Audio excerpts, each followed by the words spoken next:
5G Batelma, des actualités uniques, dynamiques et renversantes dans le journal TV. Fetimanitra be hatramin'ny 15 Jolay, fihenam-bidy 10 hatramin'ny 10 isanjato manerana ny magasin Batimax rehetra. Andriamoatra Tara Saudi Sanjar. Batimax, la qualité au meilleur prix. Vous présente Ny vaovao.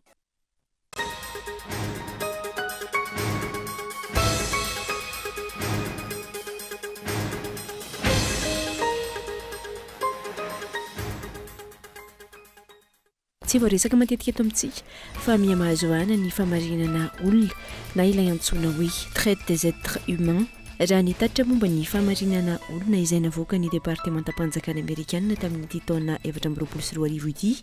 dia mijanona ao anatin'ny sokajin'ireo firenena iray maso i Madagasikara.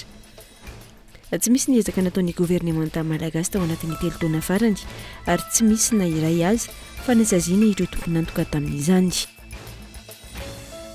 Ny fanomezana ny ankamaroan'ireo seza eny amin'ny anteny miram-pirenena ho an'ireo solombavambahoaka Irmar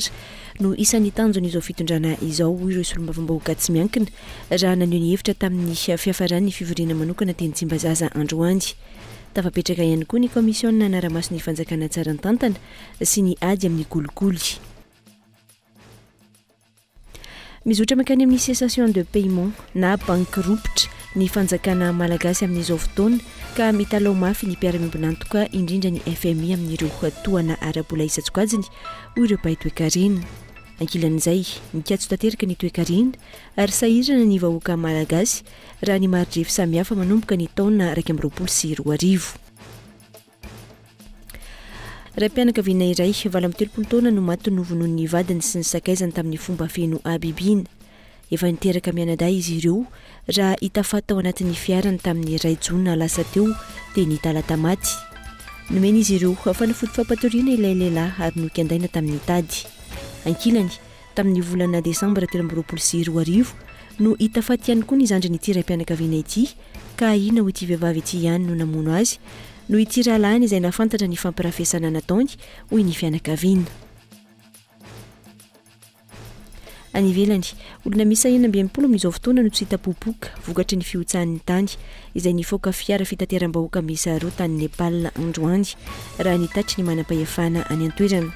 Mpamonjovona ampolony maro vokatra izay no tsy maintsy nahetsika any amin'ny toerana hitrangan'ny loza hikaroka ireo olona tsy hita popoka. Ny antsipirindreo avy hatrany ary.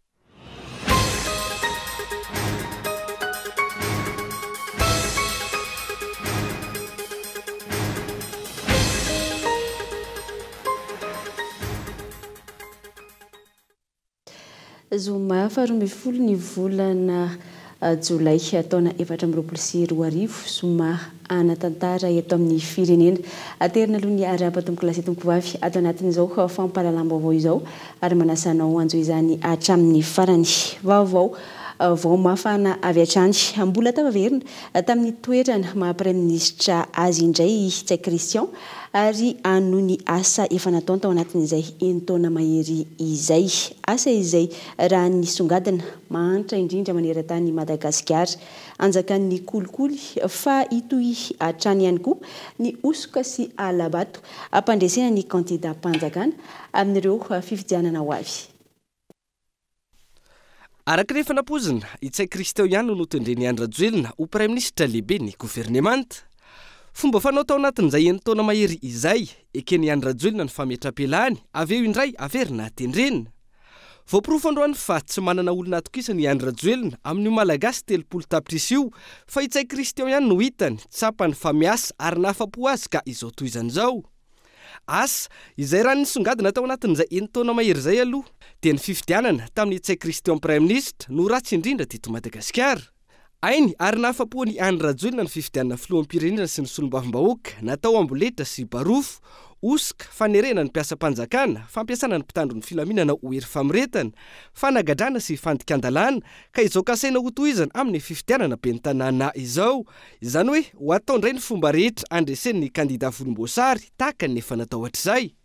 Nahafapoany Andra Joelina ihany koa ny tsy fanarahan-dalàna sy ny fanitsakitsahana ny lalam-pandrenana raha ny zava-nisy tao anatin'izay taona farany izay. Pipaiko azy sy piray petsapetsa, piray tsy kombakomba aminy ihany koa amin'ireo raharaha maro tsy fahita teto amin'ny firenena tao anatin'izay 420 taona izay niseho nandritra ny fitondrany Andra Joelina sy ny praiminisitra ny Tsai Christian. raha ny tao anatin'izay enitaona mahery izay miaiky ny rehetra fa miiba ny zava-bitany gouvernemanta no tariny ity prime ministre Ntsay Christian ity na izany teo amin'ny sosialim-bahoaka na ny toe-karenina sady ireny amin'izany io vidim-bary efa mananika ny 200 io ny kapoaka tafidina hatrany amin'ny 10,000 ariary ihany koa ny kilao ny lavanilina maitso nandritra ny fitantanana izy mirahalahy ireto ny lalana potika tsy misy fanamboarana ary tsy fantatra mandrakandroany ny hoe natao inona aiza ary ohatrinona izao ny kitapom-bola eo anivon'ny fond routier izay tokony ny kojana ireny lalam-pirenena ireny izay mampitaraina ny maro ankehitriny ny délestage lava reny izay tsy mbola ahitana vahaolana mandrakandroany fa ny fialana bala no mahamaika sy andaniana fotoana ny olana eo amin'ny tsy fisitrahana raha ny fisotro madio ireo trangana kolokolo goavana ny firongatry ny fanondranana ary mpirenena antsokosoko toy ireny sokatra sy gidro maro samihafa tratra tany ivelany ireny teo ihany koa ny raharaha volamena izay nanjavona tao anatin'ny kofra ny ministera ny arena kibony-tany nandritra ny tantara ny Ntsay Christian io ministera io ny fanadadiana no lazaina fa nisokatra tamin'ireny tsy hita mandrakandroany ny toyiny ary asa izay afenina fa tsy nahinona resaka ihany koa ity tompona andraikitra ity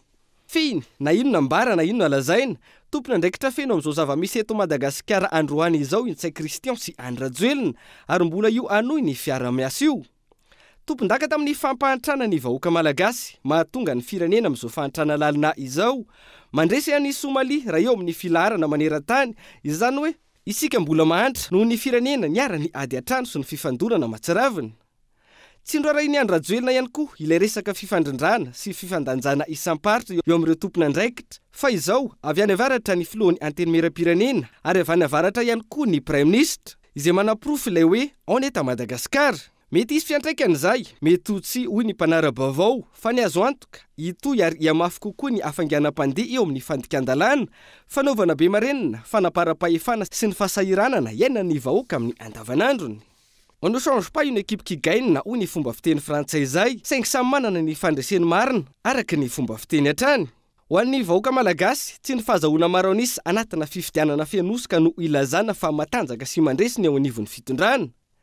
mandresiny eo anivon'ny fitondrana rehefa mahatohitra ny anoanana ny fahatapahany herinaratra ny tsy fanananasa ny trangana tsy fandripalemana izay isan'ny marodrefy hitarafana ny atao hoe firenena mandroso ihany koa isika raha ny fahitany Andrajoelina sy Ntsay Christian ny Madagasikara androany ary ho tohizana makany amin'izay fandrosoana izay ny famaritana ny atao hoe firenena mandroso ihany koa araka izany no mety tsy hainy ny mpitondra taka ny ilay manara-penitra ihany aikena ny eto Afrika aza tsy mametraka ilay kanja ho manara-penitra araka ny irahiran'izy ireo rehefa misy teleferika taka ny amin'ny firenendabe eto Antananarivo dia mandroso izay ho an'ny Andrajoelina sy Ntsay Christian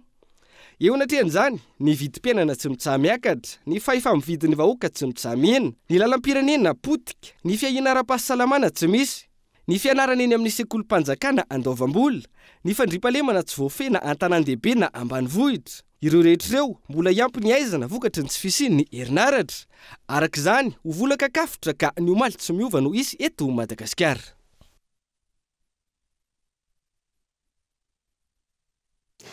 ho avy indray ny fampandresena ny kandida mpanjakana amin'ny fifidianana ben'ny tanàna izay tsy maintsy ohatrehantsika atsoatsy hoy ny nasaina atao anatin'ny famakafakana iny fa efa nomena ny ireo avy amin'ny hery-mary ihany koa ny akamaroan'ny seza teny tsy mba zaza ho an'ny androany hoentsika eo izay makasika izay rehefa avy eo fa anoizantsika ny fampalam-baovao aloha dia tsy voaresaka matetika eto amintsika fa miamahazo vahana ny famarinana olona na ilay antsoina hoe traite des êtres humains raha ny tatitra momba ny fanamarinana olona izay navoaka ny departementam-panjakana amerikana tamin'ity taona 2024 ity dia mijanona ao anatin'ny sokajina ho firenena arahimaso i Madagasikara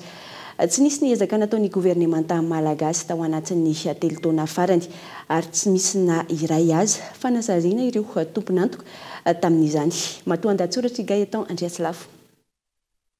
zava-misy iainana ary misy fiantraikany betsaka amin'ny fiainam-piarahamonina malagasy ny famarinana olona na ny traite des êtres humains tako ny politika ka tsy dia misy miresaka firy zany tato ato kanefa zava-misy mila fandraisana fepetra entitra raha ny tatitra momba ny famarinana olona izay navoaka ny departementam-panjakana amerikana tamin'ity taona 2024 ity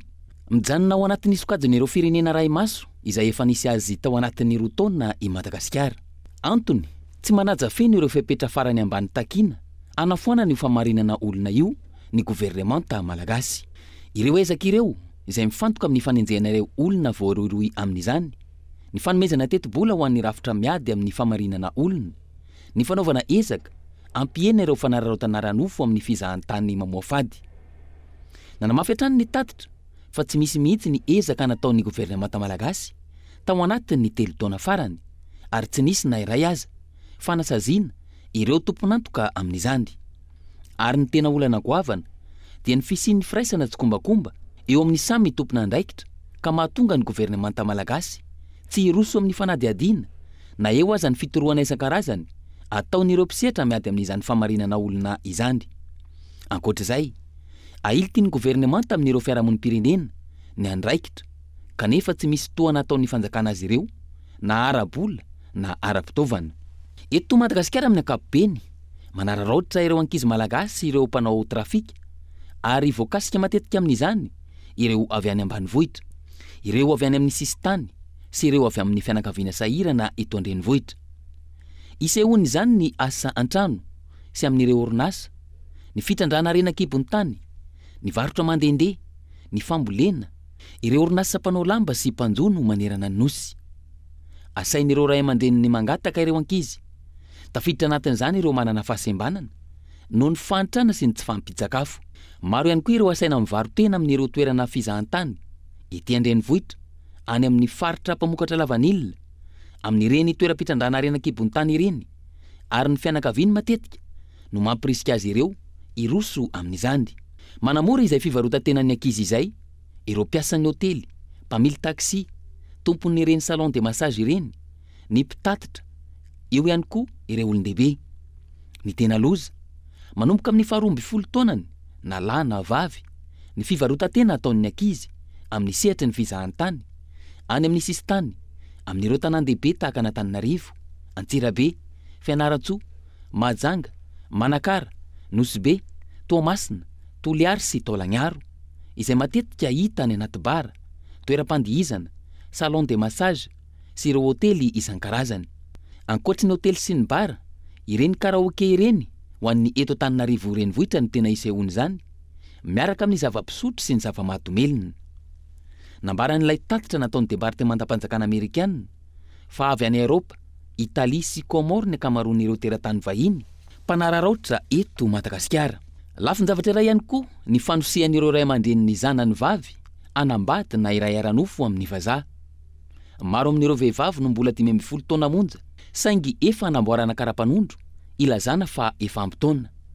Misy firaisana tsy kombakomba ihany koa ao anatin'izany satria tomponantoka ireo mpanome karapanondro olona tsy ampy taona ireo. Maro ihany koa ireo tovovavy avy any amin'ny faritra sy tonona ho eto Antananarivo. Ampanantenana asa izy ireo saingy asaina mivarotena anaty tambatrotra-tserasera amin'ireny toerana voalaza ho centre d'appel ireny. Ireny centre d'appel ireny izay miova toerana matetika, miova olona matetika ihany koa, ialana amin'ny fanaraha-maso ataon'ny mpitandro filaminana. Ankilan'ireo ny fisiany malagasy voarahin'ny tsokosoko hiasa ho any ivelany. Maro amin'izy ireny anefa no iara-ny herisetra ny fanararaotana ranofo ary mety hatrany amin'ny fanandevozana. Araka izany, tokony apetraka ara-dalàna ny paikady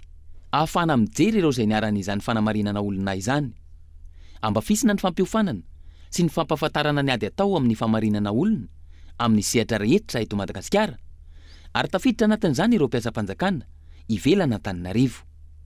Ampahafantarina ireo karazana famarinana olona, ny fomba fanaovana fanadiadiana, ny voka-dratsy ateraka izany sy ny sisa. Apetraka ny tetikasa ahafahana mandray an-tanana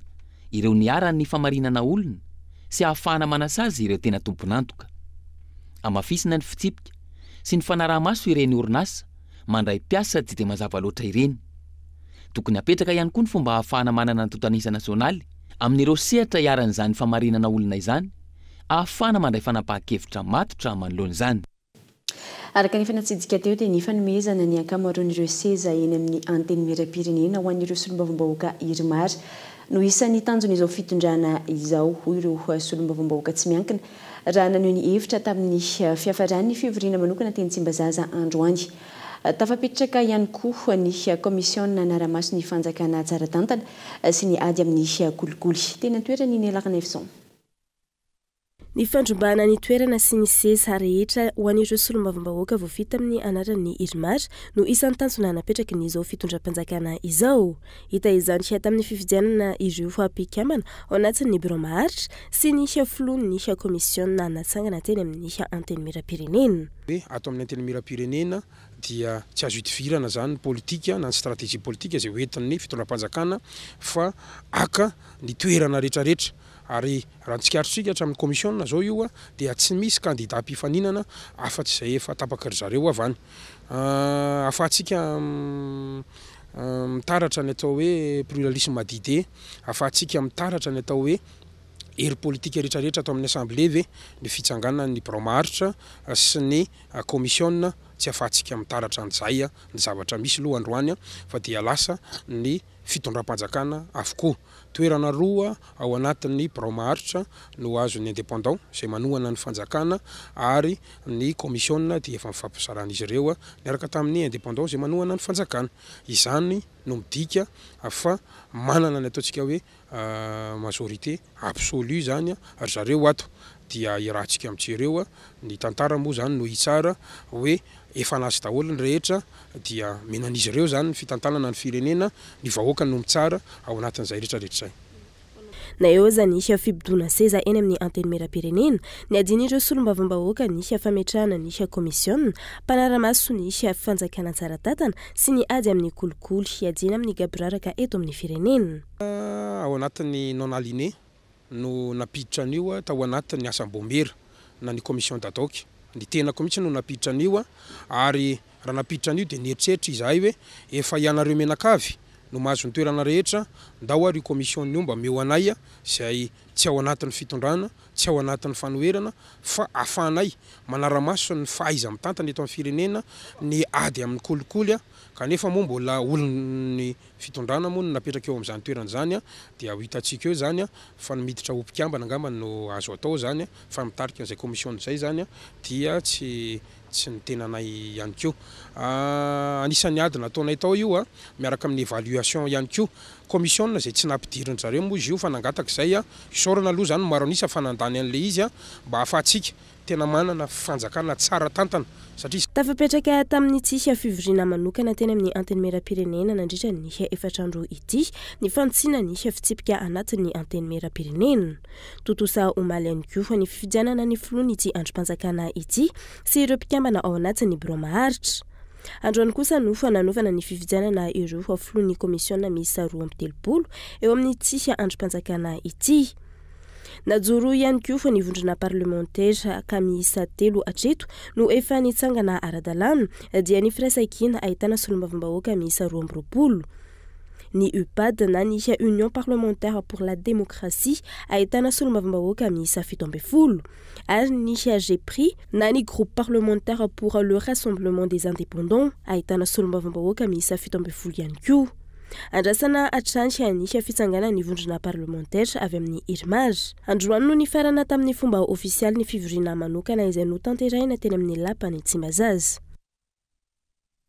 Veriasina ny anteny miram-pirenena raha ny zava-misy nandritra ity fivoriana manokana ity nojerena ho ireo mpanao politika androany. Ho vola-kakafotra no maly tsy miova ihany raha ny fomba fiasa ireo solombavambahoaka ho iatrany ny faneho-kevitra tsy hisy ady ho an'ny tombontsom-bahoaka fa iaro ny an'ny mpitondra no mahamaika ireto olom-bofidy ireto. Fizarana gato izay no ataony Andry Rajoelina sy ny mpiaradia aminy amin'izao ho ny faneho-kevitra ny filoha nasionaly ny antokitana raha ny zava-misy eny anivony anteny miram-pirenena ankehitriny no jerena. Zay olo akaiky ny Andry Rajoelina daholo nataony akaiky ny bureau maharitra io na dia agnatin'ny député mpanjakana azy le député tao fa iza daholo olo akaiky anazy itotely justin zany nataony président l'Assemblée nationale zany olo nampandana anazy tamin'ny présidentielle teo nanao zay fomba rehetra de valsony zay ne natao io Augustin manano zany teo akaiky ny Andry Rajoelina foana zany de nataony vice président fizarana gâteau zany igny fizarana gâteau ohatran'izao tony Roberto Antuliara olo akaiky anazy azo feheziny zany azo ataony zay io anaovana azy amin'io Assemblée nationale io. tsy isy fitsinjovana ny vahoaka ny lalàn'olaniana ny anivony anteny miram-pirenena fa ho an'ny tombontso ny mpitondra fanjakana raha ny endriky ny braomaharitra ny anivony ty androm-panjakana ity hoy ny eo anivony ACS na ny Amicale des anciens CST et sénateurs de Madagascar. Ny fahitako azy aloha dia tsotra fotsiny hoe tsy misy mpanohitra ao amin'ny anteny miram-pirenena ny antony reo membre ao anatin'ny bureau maharitra ny anteny miram-pirenena io dia avy amin'ny Irmara daholy na ny indépendance zany dia olona manoana ny fitondrana ny filohany anteny miram-pirenena zao ny fidina teo de lany 100 isan-jato dia iza moa ny mpanohitra amin'izany fotoana zany mba farafaratsiny hoe mba misy vato fotsy nataon'ny mpanohitra tao karazana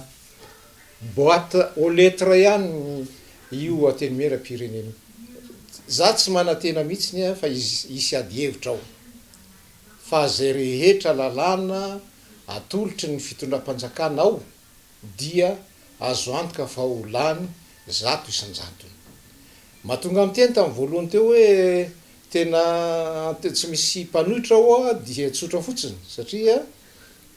politikan'ny kanosa no ampiasain'ny volomboasary ankehitriny hoy ny faneho-kevitra ireo mpanao politika momba ilay fanitsina ny fitsipika anatiny mifeny anteny miram-pirenena.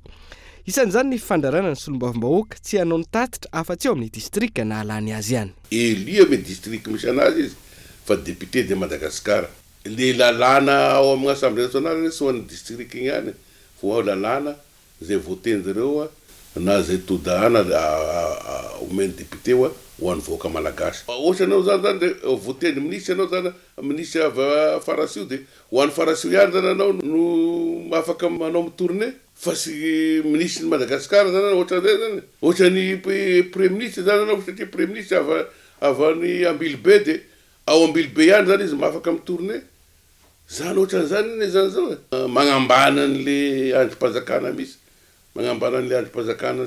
ny député satria tadavinjareo zany sady mivorivory zany député mpanohitra Ngona Dôly da anao tatitra zany nangataka tatitra eto Antananarivo de sekena satria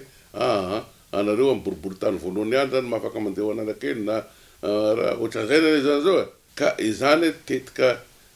politique n'olo kanosa zany antidémocratique. Zavatra hafahafa mihitsy ny eto amin'ity firenentsika ity matokony anaitra ny sainy ny vahoaka malagasy ary tsy mahagaga raha ohatra ka milatsaka amin'izao fahantrana lalina zao ny vahoaka malagasy sy ny firenena satria tsy mandeha amin'izay tokony ho izy ny fitantanana ny raharam-pirenena. Efa nomporofony ny tantara fa tsy ny fananana maro anisa sy ny fifehezana ny anteny miram-pirenena no ahafahana mijanona maritra eo amin'ny toerana ho hiatrany ny faneho-kevitra ireo mpanao politika fa ny famahana ny olam-bahoaka toy ny sosialy, ny fahasalamana ary ny fampianarana. I Alain Andriamseza filohan'ny IFIM sy ny Lolo Madagasikara Tsiebo Malio Victor no vahiny fandarana Ankitspo rehefa avy eo ao aorian'ny fampahalalam-baovao resahana manokana anatin'izay ny avazotry ny fivoriana manokana teny amin'ny anteny miram-pirenena sy mahakasika ny gouvernemanta ka anasana anao ao aorian'izao fampahalalam-baovao izao izay fandarana izay fa mahakasika ny raharam-pirenena izay hatrany dia mizotra makany amin'ny cessation de paiement na ny banky ropotra ny fanjakana malagasy amin'izao fotoana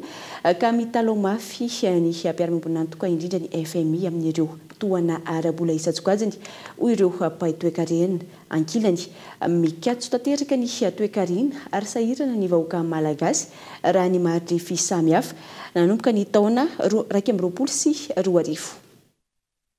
Efa manakaiky ny banky ropotra ny fanjakana malagasy amin'izao fotoana izao ka mitavandry ireo fanampiana avy amin'ny mpiara-miombonantoka arabola indrindra ny FMI sy ny banky iraisam-pirenena. Ny ariary zany nanomboka tamin'ny fanapahan-kevitra amin'ny ministera ny toekarena sy ny tedi-bola ampianatra amin'ny 9.9 miliara ariary ny vola ampiasain'ireo ministera izay fa nankatoavy ny volan-kevitra minisitra ny volana Mey hoy ny mpahay toekarena. Rehefa raisina koa ny LFR 2024 coupe budgétaire resan'ny ministre ny finance dia hoe 1255 milliards d'ariary. Nefa rehefa jerevanao l'équilibre budgétaire dia mazava be fa 3435 milliards d'ariary ny elanelany. Ny LFI ny LFI 2024 zany 23 000 milliards d'ariary ny équilibre ny équilibre amin'ny LFR 2024 20 000 milliards d'ariary any fa zay rehetrarehetra zay rehefa ataony salanisa moins 3 435 milliards d'ariary ka le izy zany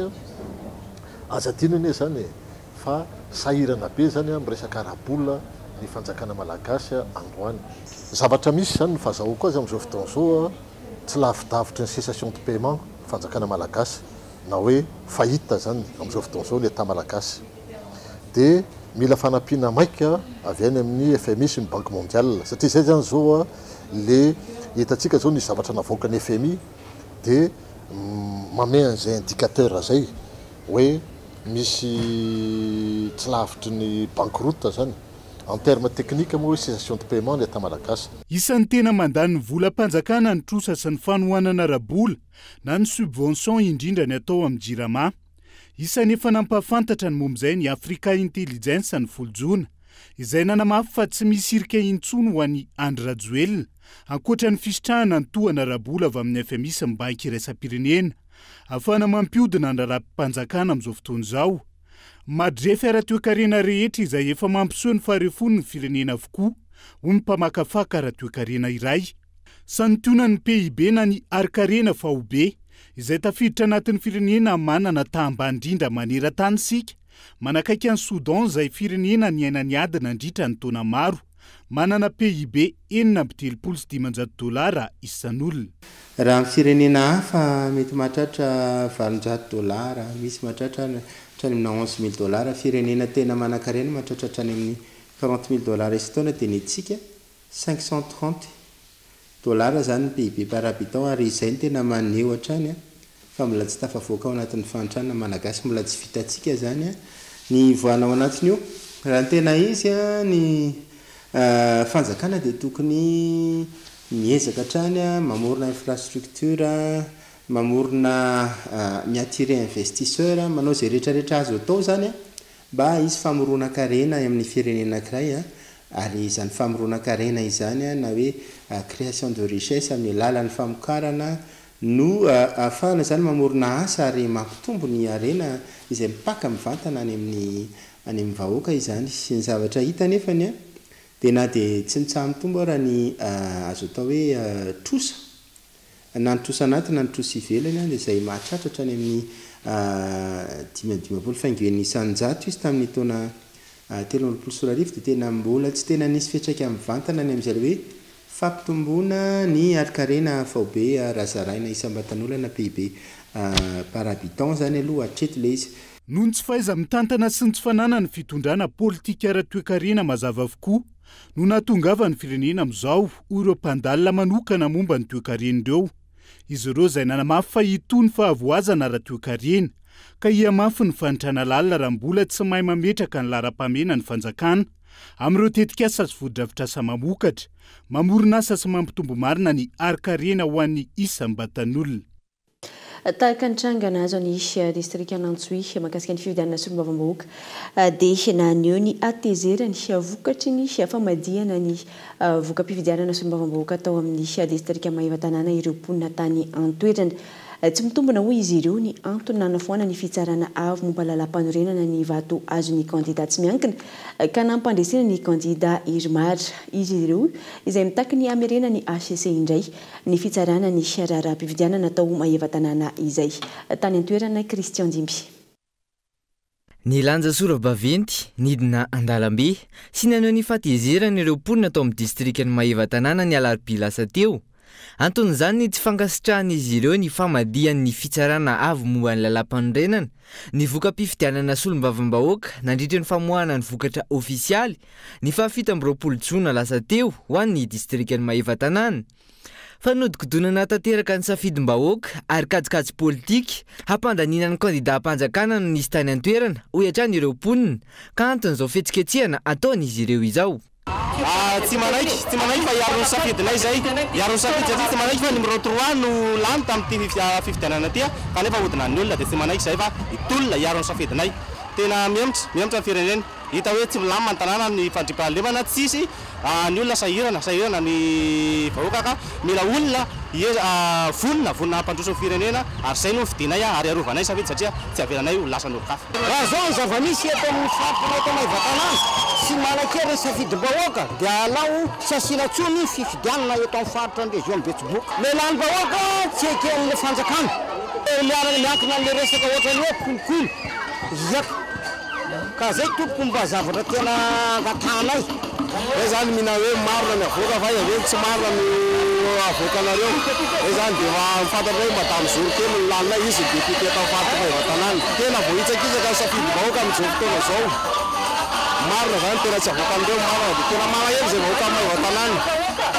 tena tsy manaiky zay ary malahelo mangataka aminao ndia filohandena tokony jereo zahay vahoaka amin'ny maivatanàna fa very zo tanteraka zahay satria tsinitsinavina ny safidinay malahelo zahay fa raha zao tao ampiatrao ny safidinay fa iny ilainay tantana ny tanànanay dia iony nitarika tamin'ny antotanisa 2 isanjato na vato misa 7 sy rayal ny candidat tsy miankina Rasoa Malala Georgette teo anatria ny candidat Irmar Mbed Janine Gabriel izay nahazo isambato raiky amby 5 isanjato na vato misa 7 sy rayal araka ny vokatra navoaka ny SRMV tao maivatanàna sy araka ny vokatra vonjimaika navoaka ny CNI na ny vaomera-pirenena maleo tena misahana ny fifidianana ny faraka ambe 10 jona lasa teo.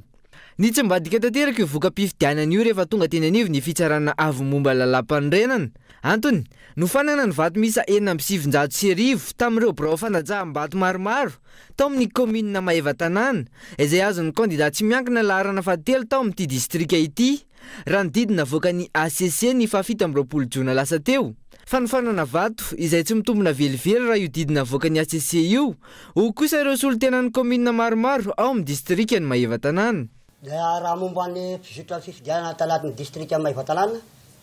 dia nandeha nizotra ara-dalàna satria samy nametaka ny déléguény isaky ny candidat daholo ireo olona reo naninona tsy tao anatin'le voanandelo izy taty amin'ny CNI tokony efa napoitra andreo zay zavatra zay rehefa mivalina izy amin'ny CNI zay rehefa mitady proof amohanany zavatra fa io lavony tanteraka io fa tsisy varany ny nanaovan'olona fifidianana ary ny zoma malagasy zany sarany tsakitsahany mihitsy ary zay no mahatonga an'le olona miteraka amin'io hoe tsy tonga betsaka amin'ny fidi satria meilleur alabata ataondreo zany tena lavony tanteraka io fa io tsisy an'izany mihitsy raha teto amin'ny tany solotenany maivadeo ary tany marina fampelezakevitra fa lavonay mihitsy fa tsy misy zavatra fitaovam-panjakana tany fa nizotra tsara amin'ny ara-dalàna ny fampelezakevitra tany dia teo mihitsy ary isan'ny tantana fa tsisy foto-drafitrasa teo ara-panjakana fa any anaty alamanga voajanahary dia abo any amin'ny banjanaliko any ny vahoaka ny nanantona. Araka io didy tsy azo ivaloza ny ACC io ihany voalaza fa nampiasa fahefam-panjakana ary nampiasa foto-drafitrasan'ny commune renivohitra maivatanàna ny candidat Rasoa Malala Georgette nandritra ny fampelezakevitra izay nataony ka nahazo ny vato meo-pampana tao amin'ity commune ity antony nanafanana ny vato amin'arivony. Nanamafy-ankilany talen'ny fampelezakevitry ny candidat laharana fahatelo fa vohitsakitsaka tanteraka ny zon'ny candidat hoanany satria dia tsy nisy ny fampandrenesana mialoha mikasika io fitoriana napetraka teny anivony ACC io.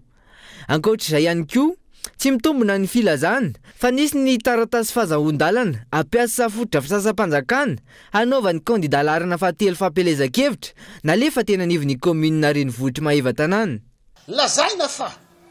nanome fahazahoan-dalana hampiasa ny foto-drafitrasa ny commune. Voalohany aloha tsy nangataka foto-drafitra hampiasa foto-drafitrasa commune teto maivatanàna zany tompoko izahay zany directeur en campagne sy nangataka mihitsy zay tao amin'ny commune misy taratasy manaprofony zany any fa tsy misy arsiva ao amin'ny commune nalambara fa nisy fangatahana napetraky candidat numéro 3 hampiasa ny foto-drafitrasa-panjakana du 3 mai du 8 mai au 27 mai nandritra ny propagande dikan'izany tsy mitombona velively ary tsy misy io fahazoan-dalana nomena io. ankilany ny joro-vavolombelona ihany koa ny be ny tanàna lefitry ny commune Renivohitra Maheva-Tanàna izay voatonona manokana fa nanome io fahazahoan-dalana io ka nahatonga ny kandidat tsy miankina nahazo vato meopampana tao amin'ity commune ity araka ny didina avoaka ny ACC hatrany. Lazaiko marindrano fa tsy nisy fahazahoan-dalana na fanomezan-dalana navoaka ny commune Ambonivohitra Maheva-Tanàna nandritra ny vanim-potoana ny fampelezan-kevitra ny 8 Mey hatramin'ny 7 ny volana Mey taona 2024 ary misy taratasy manam-porofon'izany eo am-pelatananay amin'izao fotoana izao ka ny filazana fa ny tenako no nanome fahazahoan-dalana ampiasa fahazahoan-dalana ny candidat larana fahatelo ampiasa amin'ny foto-drafitr'asa-panjakana dia laviko marindrano zany satria tsy nanao izany ny tenako. Tsy mitombony ary lainga fironina natao hitazomana fahefana araka izany ny famadihana io voka-pifidianana io hoy ny candidat tsy miankina Rasoa ary Malala Georgette. Ny candidat volomboasary mihitsy hoy izy no nampiasa olo-panjakana sy fitaovam-panjakana nentina nampandaniana ny tenany saingy izao navadiky ny ACC any amin'ny candidat larana fahatelo izao. Laviko tompoko io tsy izy foto-drafitr'asa na any iray azy io raha matoa lasa lany io nefa tsy lany io no nampiasa foto-drafitr'asa-panjakana fa zay moa tsy dia mivako lohany zany nampiasana ny délégué sy ny fitaovany ny moto ny délégué nampiasaina ny délégué nampiasaina izy nanao an'izany zany hoe le zavatra nataony ny avadika aty aminay raha nisy ary tompoko ny foto-drafitr'asa-panjakana hoe nampiasainay inona le izy tokony hoe niporofona le izy tokony nalaina sary le izy mba ho marika hoe tia tokoa ny foto-drafitr'asa-panjakana. Manany amin'ny fisin'ny kajikajy politika sy kolikoly avolentana ataony ACC ampandaniana ny candidat panjakana araka izany ity candidat tsy miankina ao amin'ny distrikany Maheva-Tanàna ity. Raha ny fanahiako fanahina ozy dia misy kolokolo avolenta tao satria ny anaovako an'izany herinandro na herinandro latsaka kely tao alohan'ny fivoahany io voka-pifidianana teny amin'ny ACC io dia efa nandeha ny resaka tena nandeha ny resaka ary tena nisy samy fanatrika taminaka ary efa nisy tompona ndraikitra ny tantarako an'izany zavatra zany hoe misy olona samy teny fa tsondromoko antsy ny tendako raha tsy lasany Madame Janine io nefa ny olona io mahafantatra tsara fa za no mivoaka mpandresy teny amin'ny SRMV za no mivoaka mpandresy teny amin'ny CENI zay zany mahatonga anaka hoe maromaro zany le zavatra miseho hoe le izy ve zany tompoko rehefa hoe candidat anirimara Madame Janine dia tsy maintsy atao zay fomba rehetrarehetra ho ampiakarana anazy eo amin'le tena mba jereo raha tompoko. Nandritry ny fihetsiketsehana nataon'ireo vahoaka ny Maheva-Tanàna nisy ny fifandomana teo amin'ireo mponina sy ny mpitandro ny filaminana.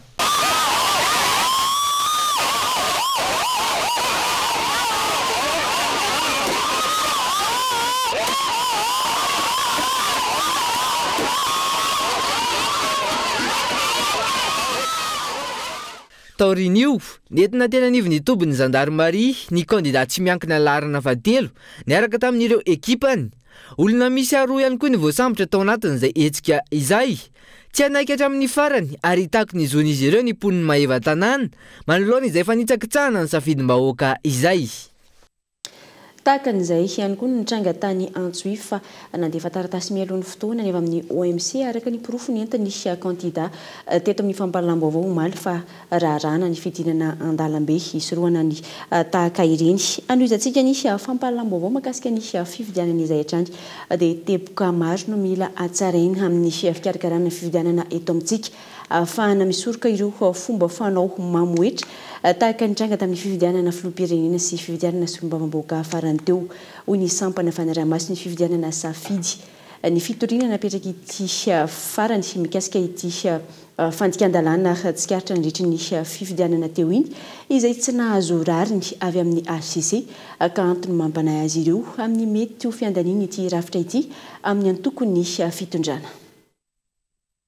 nataony antokony fitondrana fitaovana zona ny maronisy ny anivony anteny mera-pirenena ny fitsarana avy momba lalam-panorenana ho ny teo anivony sampana na rahamaso ny fifidianana ivo ny demokrasia farombonana na ny votoerana safidy raha namoaka ny tatitra farany makasika ny fanarahamaso ny fifidianana solombavam-bahoaka farany teo antony tsy nisy nazona valina afapo avy amin'ny ity rafi-pitsarana ity avokoa ireo fitoriana napetraka ireto farany mikasika ireo tsy fanarahan-dalàna tsikaritra nandritry ny fifidianana farany teo iny ny sapana fanarahamaso fifidianana safidy izay tsy ivona fa nametraka fitoriana misa efatra teny anivo ny fitsarana avy momba lalam-panorenana raha naharaka atsika tamin'ny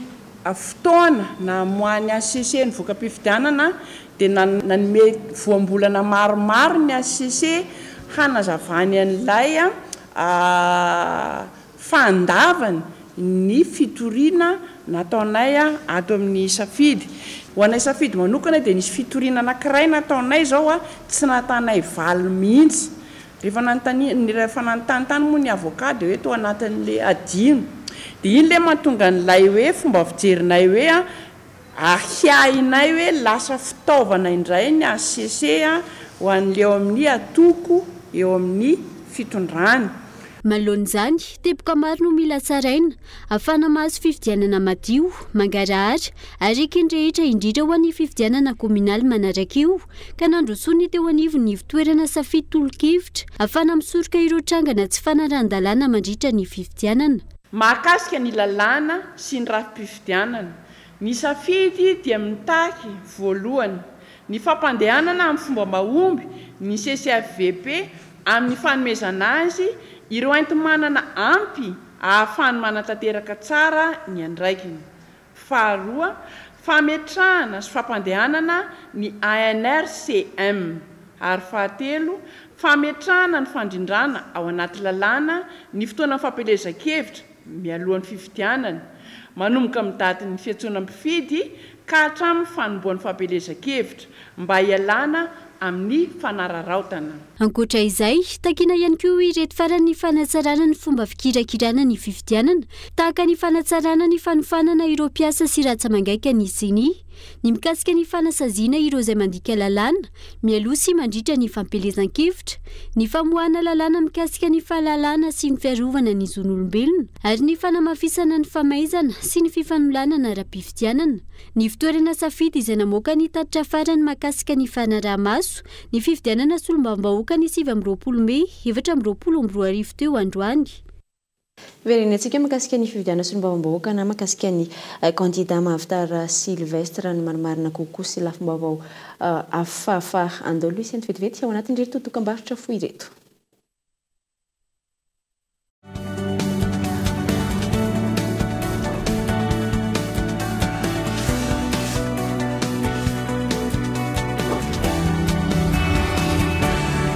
Et ça continue! C'est encore gratuit! Toujours gratuit! Tu parles toujours de... L'installation de la fibre! Et oui, ça reste gratuit! La promo continue jusqu'au 31 juillet 2024. Profitez-en! C'est le moment de prendre la fibre Go, la fibre Family, la fibre Home, la fibre Home Plus! Ras de ses collègues de Telma se feront un plaisir de vous installer la fibre gratuitement. L'abonnement est à partir de 99 000 RTTC par mois. Mais l'installation, c'est gratuit!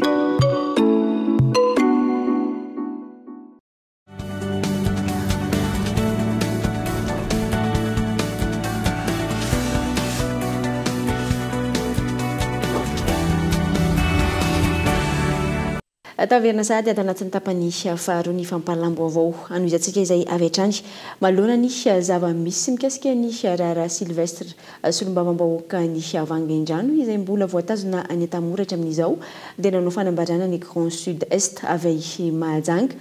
ny amin'ny andamina ny fanjakana ny raharaha Anjarobera Kolomajanga.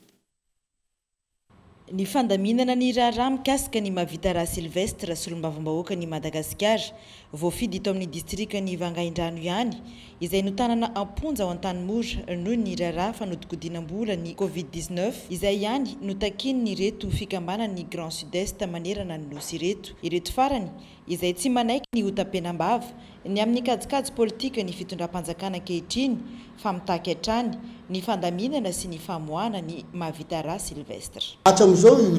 député io dia tsy misitraka ny ny zony mahadepute azy fa mola any ampoza tanora hatram'izao izany no nahatonga ny fiantson'ireo mpanjakany telotrokany vangaindrano mba hifampidinika amin'izany ny fitadiava mba olana amin'ny mba hamisorany fanjakana any Mahavitara Sylvestre. Raha natao nefa nidinika dia nisy fanambarana atao satria zay tao amin'ny fanjakana dia pobasy nisy nandositra ny vahoaka nosamborina ny délégation avy any Antananarivo izay notariny président national Rachamzaf Cyril. Eto zay milaza fa Andriamatoa Rachamzaf Cyril dia sady filohan'ny national'ny Grand Sud-Est izy no filohan'ny BAM. Izy moa ny BAM dia fikambanany Besileo, Antesaka, Antemolo, Atandroy ary Makoa. Alamino raharahany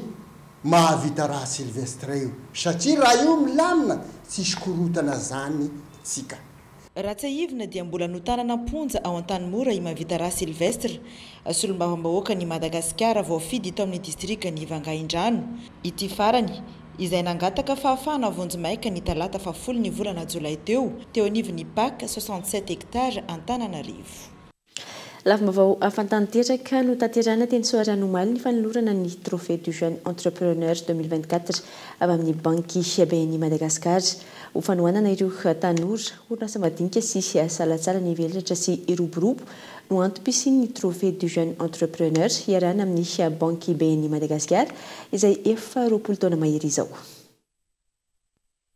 Mitoy ny fanohanan'ny banky BNI Madagascar ireo tanora orinasa madinika sy salantsalany iroborobo ahafana mamany olona tsy fananana asa fa ihany koa anjara briko ho an'ny toekarena. Anatin'izany ny TGE na ny trophée du jeune entrepreneur natao anampiana ireo tanora malagasy. Raha ny fantatra efa 20 taona mahery izay no nanohanan'ny BNI Madagascar ireo orinasa madinika sy salatsalany mitoy mandraka ankehitriny. Dia mbola 20 taona tateorina mbola izao mitoy izao. Ka izy ity zany efa lasa ataontsika hoe zavatra efa napetraka dia angatany nay aloha dia atao zay isiny foana mba isin'ireo solofo dimbin'ny ala satria mifandrarahana mila fotoana lavalava fa ty aloha zany navohitra satria exemple le izy dia l'exemplarité le izy no natao zay ampitombo azy sy anohizana azy mandra-patonga antsika hoe anana raron'olonasa madinika salatsala na tissu de PME faran'izay lehibe satria ao amin'ny orinasa madinika salatsala ny era-tany no mampandroso firenena. Misy ivana moa zany dia voalohany aloha hoe olona manana an'ireo sotoavina izay ndresana hoe manana fahavitriana, manana fasahina, manangana orinasa satria tsy mora zany hoe maka hevitra zany maka décision hoe andeha hanangana orinasa zany dia inona le orinasa mitondra zava-baovao ho an'ireo tanora zany hoe moa le start-up zany. Misy sokajy roa ireo kandida nahazo izay trophée du jeune entrepreneur izay. Voalohany amin'izany ny TGE Croissance Plus izay natokana ho an'ireo orinasa efa mijoro ary maharesy lahatra fa mbola afaka miroborobo. Azo ny ranjarana evizanany avy amin'ny food mark izay misehatra amin'ny tontolon'ny sakafo izany ary eo amin'ny sokajy faharoa ny start-up TGE ho an'ireo vao misandratra nefa hita fa manana tetikasa tsara sy viana ho lasa lavitra ka ilandry ity tsarana avy amin'ny cyclo compagnie izay nahavita cyclo pousse motorisé propulsé par énergie solaire no nahazo izany. Azo atao afa-po zahay satria mahita an'ireo ankizy maromaro ankizy ireo tanora maromaro zay efa nahazo loka zay mbola mijanona eo tsisy orinasa na ray ary ireo zay nahazo ny TGE ka hoe fahita na hoe maty fa mbola eo zany hoe tsara zany le sivana tsara zany le olona nofidiana satria rehefa manao orinasa tsy dia hoe ezaka anatin'ny 10 taona 10 taona fa atao zay lava velona azy dia zay zany nahafapo fa nefa nahafapo amin'io mbola kely ihany ny zavabita raha TGE fotsiny mahafaly ary manome ohatra tsara fa mbola be ny ezaka ary zay mahatonga iarahana amin'ny ministeran'ny fampiroboroboana ny industrie sy ny varotra. Araka izany tontosa ho Malteny Sorano ny fanolorana ny trophée du jeune entrepreneur 2024 na ny TGE avy amin'ny banky BNI Madagascar. Magasika ny fahatapahan-jiro tsy mbola misy hatramin'ny androany ny vahaolana matotra sy angana amahana ny olana ny fahatapahan-jiro izay mampikaikaiky mpanjifa saika manerana ny nosy amin'izao fotoana mihamafy ny fahatapahana kanefa tsy miova ny sarany takina ny tadiavan'ny tompona andraikitra vahaolana faran'izay aingana hoy ny mpiaro ny zony mpanjifa. Tapitra androany fiampitoana no miny talen'ny orinasa Jirama fa isy ny fahatapahan-jiro lavariny manerana ny faritra maro eto amin'ny nosy. Tsy nisy tsingaikaiky atao anatin'izay 2 andro izay ny amin'ny fahatapahan-jiro sy rano ary ny amafy izany nanomboka omaly raha ny fanadihadiana natao. 2 andro eo izy sisa dia ho tapitra délestage raha larobitsika lakamisy zoma andro any tena vao mainka nenjakenjana le zavamisy ary miara-mahitsika menakafy zay moa efa nandefa naindra ny amin'ny Jirama karazana filazana ihany tena amin'ny Jirama hoe ahoana izy ity fa to vao mainka mitombo ara le fahatapahana mitombo lazaina hoe mitombo ny cadence mitombo koa ny faharetana dia vao mainka maly ariva zao dia maly amin'ny ty faritra ty zao amin'ny folosany alina amin'ny 5 samarina vao miverina dia mbola tapaka indray izy teo tamin'ny maraina teo marina vetivety ilay izy fa na izany ary ny rano zao mbola tsy miverina tapaka tamin'ny vita latsaka teo zany hoe le izy zany tsy mbola mamahy tsy mamahy n'ilay filan'ny mpanjifa. Vola amina miliara maro no trosan'ny Jirama amin'ireo mpamatsy samihafa amin'izao fotoana. Mitetina 20 miliara ny trosa amin'ireo mpamatsy madinika ka alohan'ny Jirama miandalana isam-bolana ary mahery ny 309 miliara ariary no andrasana amin'ny fanjakana malagasy. Ampahan'ireo fa famatsim-bola goavana no ilain'ity orinasa mpanjakana ity izay ampihena fa tsy mbola anafoana akory ny fahatapahan-jiro amin'izao fotoana. Tsy hidiran'ny mpanjifa io amin'ny mahampandoa sara ny jiro sy rano ara-dalàna azy hoy ny mpiaro ny zon'ny mpanjifa androany ka takina ny amahana ny olana faran'izay aingana. Mampametra-panontaniana ny tsy amahan'ny mpitondra ny olana kanefa nanantsika ny fahafahana manao izany hoy hatrany ny fanazavana. Noho le filoroko zay koa zany noho le menaka mavesatra koa ny antony iko zany mbola petaka tsara hoe le menaka mavesatra moa zany zay afarana itsika mahana menaka mavesatra io moa tsy vavalany tamin'ny napetaka tamin'ny larobia hoe ahoana menaka mavesatra io dia hoe tsy dirana iny fa anjaran'ny fanjakana dia mitodika ny fanjakana tsika hoe ahoana menaka mavesatra io atsika io marina hoe misy mpandraraha izy kanefany le mpandraraha vahiny zay manao n'ilay izy tokony voafehintsika fa tsy hoe manao zay tiany ataony ny zavatra eto amintsika zany dia tsy voafehintsika tsony fa fehezana io zao resaka solika famantirana solika mahatonga ny Jirama sahirana dia satria ny mena vahiny noho ny fanalalahana natao teto lasa ny vahiny fitantanana ny resaka solika dia tsika indray zao sahirana rehefa noho ny resaka solika hoe mamatsy an'ilay Jirama kanefa koa tsy vita an'izay tsy resaka solika ihany no tokony etretana fa ahoana n'ilay resaka hydroélectrique centrale de production hydroélectrique misy amam-polony io eto Madagasikara maninona daholo raha aiza telo meta aiza daholo reo efa voalaza hatramin'izay ireo ny farahantsana tsy fantatra zay momba anazy ny misy tantan'ny privé amin'izao fotoana zao misy ny vahiny koa no mitantana azy ny volobe tetezam-bato saofika lasa vahiny daholo mitantana an'izany dia sahirana antsika menakafy ary zay nefany resaka rano daholo reo ny rano dia misy ny rano tokony ampiodina ny herinaranatsika ary io ny hoe angovo azo avozana akaiky indrindra tsara indrindra akoatra nucléaire izay tsy ho vitantsika mihitsy inona dia ny rano aloha zany tokony voizana fa tsy andry zany hoe terimika avy amin'ny resaka solika lava zany. Raha tsy ahivina isan'ny fampanantenana goavana nataon'izao fitondrana izao ny famahana ny olana ny fahatapahan-jiro. Nanizingizy ny Andry Rajoelina ny volana janoary 2024 fa tao anatin'ny 9 hatramin'ny 9 volana dia ilamina ny resaka famatsian-jiro ho an'ny faritra maro eto Madagasikara indrindra ny eto Antananarivo. Hatreto tsy misy tanteraka ireo fampanantenana mahakasika ity olana ny fahatapahan-jiro ity izay mampikaikaika ny vahoaka vao mainka aza mihamafy ny fahatapahana. Andrasana indray ny fahatanterahany fampanantenana amin'ny fiainany ny fahatapahana io manomboka rahampitso. Ny eo anivon'ny Jirama izay nilaza androany fa olana amin'ny fitaterana sy ny fitsinjarana ireo solika mavesatra indray no olana noho ny faratsy ny lalana. Tsisy tokony taraina intsony zany manomboka rahampitso fa tapaka matetika sy ela ny jiro araka ny fampanantenany ny tale général ny orinasa Jirama ny alarobia lasa teo fa tsy tokony ho raisina fandanimbola ny fanaovana ny RSE na ny responsabilité sociétale des entreprises fa fampiasam-bola ho ireo mpandraraha. antony maro ny tombony azo amin'ny fanaovana izany. Ireo no isan'ny songadina nandritra ny famaranana ny salon RSE IDD natao anetanana ireo orinasa iroso amin'ny fanaovana RSE. Fampiasam-bola misy antoka ny fanaovana ny RSE na ny responsabilité sociétale des entreprises antony samy manana tombony avokoa na ny orinasa na ireo mpiasa. Fa tokony ho investissement satria rehefa miresaka tsika ny fandraisana andraikitra aty amin'ny resaka zany ara-tsosialy sy amin'ny resaka ataontsika hoe tontolo iainana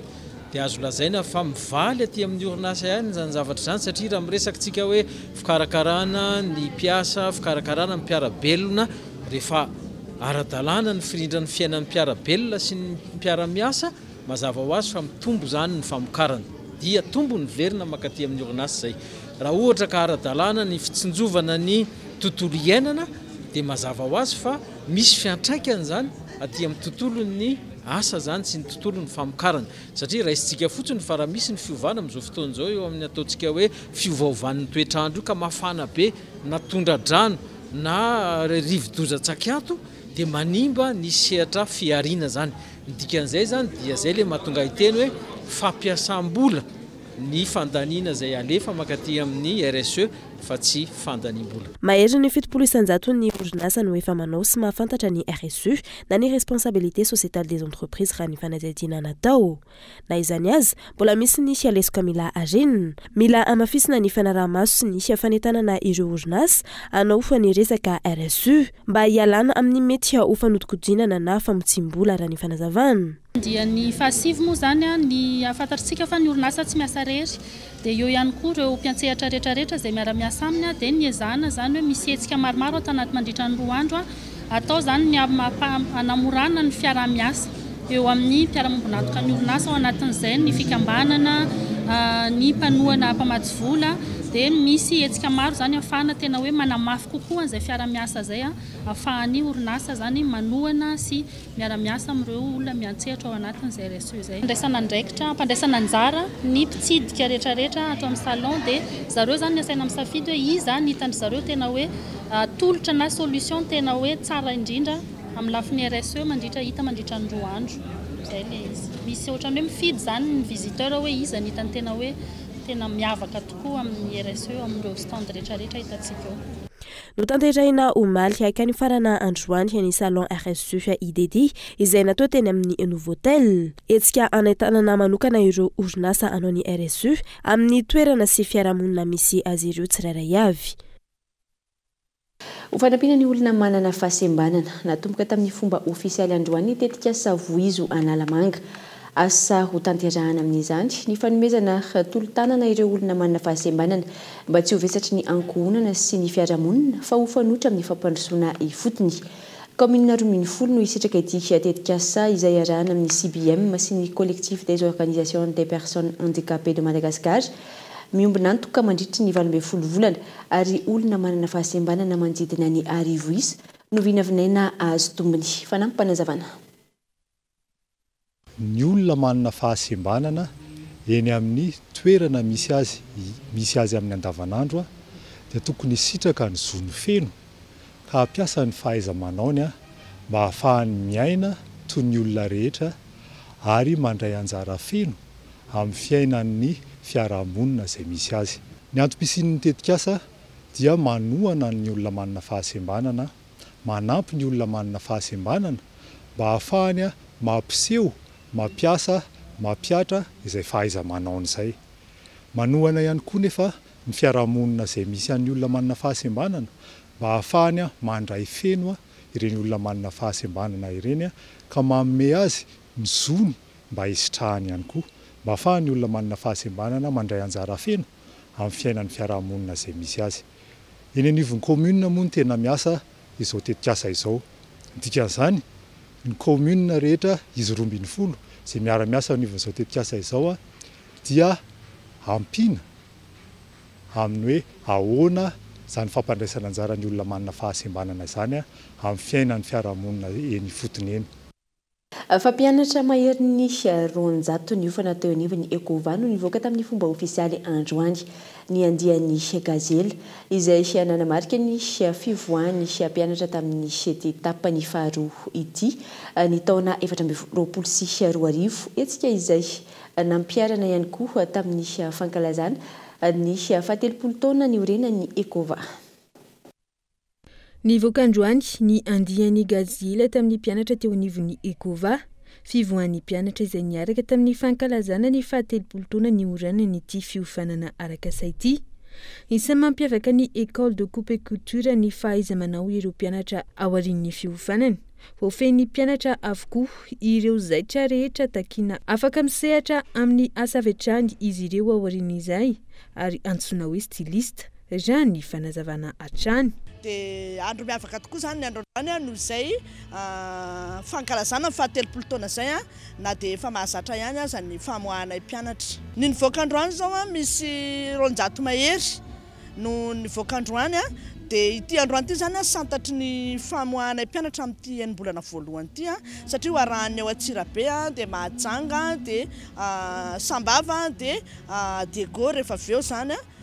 isan-kerinandro zany zay mamoaka an'izay mpianatra izay. Anisan'ny mampiavaka an'ity andiany androany ity zany vintage ny thème-nay izay anehoan'ny mpianatra ny fitafy maneran-tany araka an'izay maha vintage azy zay dia tena samy nanao azy ny mpianatra. Tianay hoentina zany hoe hain'ny mpianatra daholo manjaitra ny karazana akanjo rehetrarehetra dia mampiavaka ny androany koa zany rehefa hanao ny filatroana mpianatra raha aveo dia mampiseho ny transformation fanovana ny akanjo tota mbola ho azo anaovana indray hovaina ny didiny izay le transformation ataon'ny mpianatra rehefa aveo dia ny mampiavaka azy raha teo ihany koa moa zany ny fahatelopolo taonan'ny Ekova. Manomboka ny faharoa, fahatelo ary ny fahaenina ny volana aogositra ho avy izao ny fidirana vaovao ny Ekova manerana ny nosy raha ny fanazavana hatrany. Miditra amin'ny fotoana io avokoa ireo rehetra vonina hianatra amin'ny tontolon'ny haingo toy ny peoketra sy kiraro ary ny lamaody samihafa raha ny fanazavana. Trangam-piarahamonina dia iray mpianakaviana iray 23 taona no novonoin'ny vadiny sy ny sakaizany tamin'ny fomba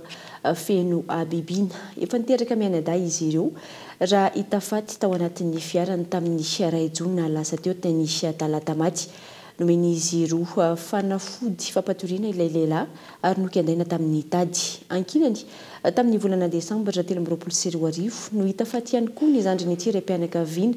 ka ahina ho ity vehivavy ity ihany no namono azy noho ity rahalany ity izay nahafantatra ny famparafesana nataony hoy ny fianakaviany fitinokoloina.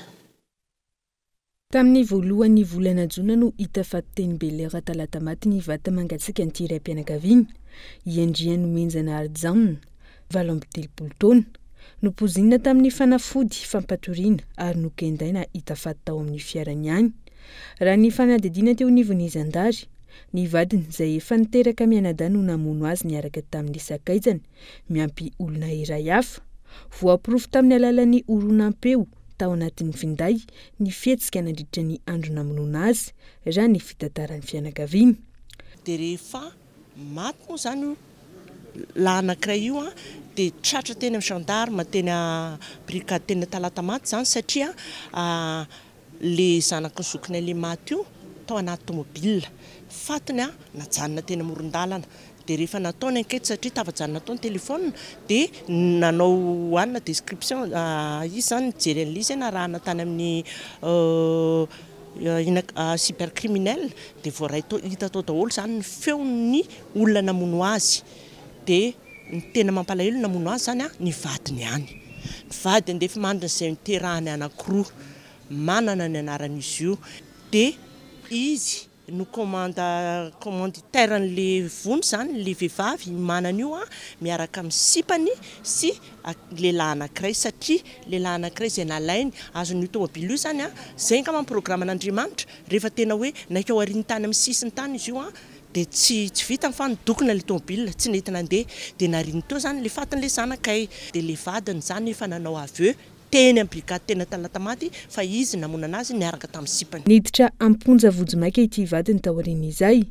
ny fanadihadiana hatrany no nahitana fa mifandray amin'ny tsirairay ity ny antony nahafatesany zandriny tamin'ny embolana lasa. Tsy aivina maty tamin'ny fomba feno abibiana ihany koa ny zandriny ity farany tamin'ny volana desambra lasa teo.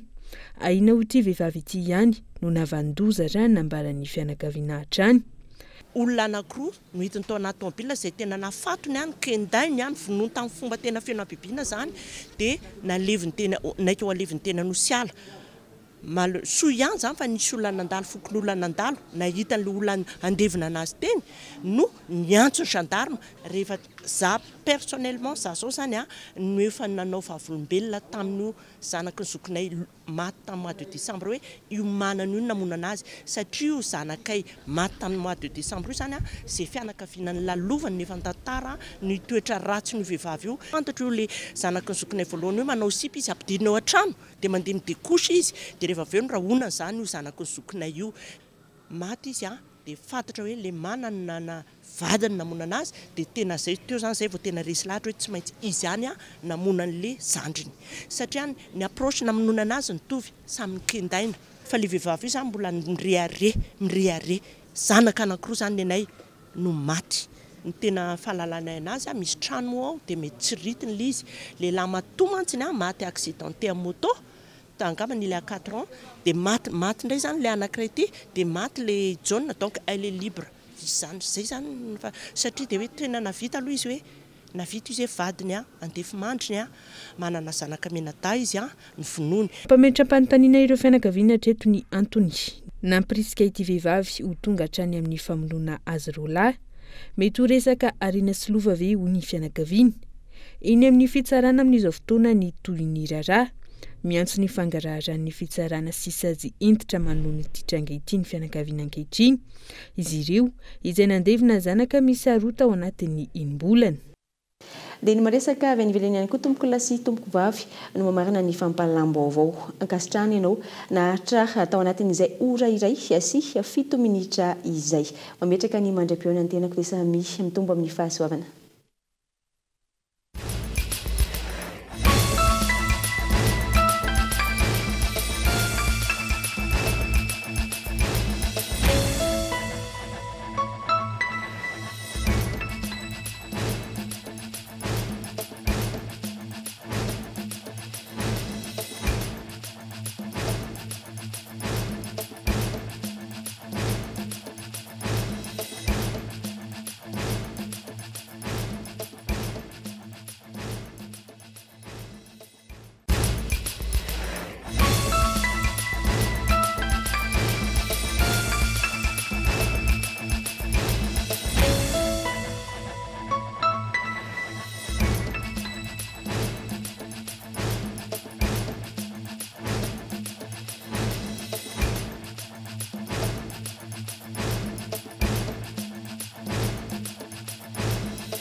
Fety-manitra be hatramin'ny 5 Jolay, fihenam-bidy 5 hatramin'ny 10 isanjato manerana ny magasin Batimax rehetra. Des mois tard à 110 isanjato. Batimax, la qualité au meilleur prix. Vous a présenté Ni Vavo. 5G Bethelma, des actualités uniques, dynamiques et renversantes dans le journal TV.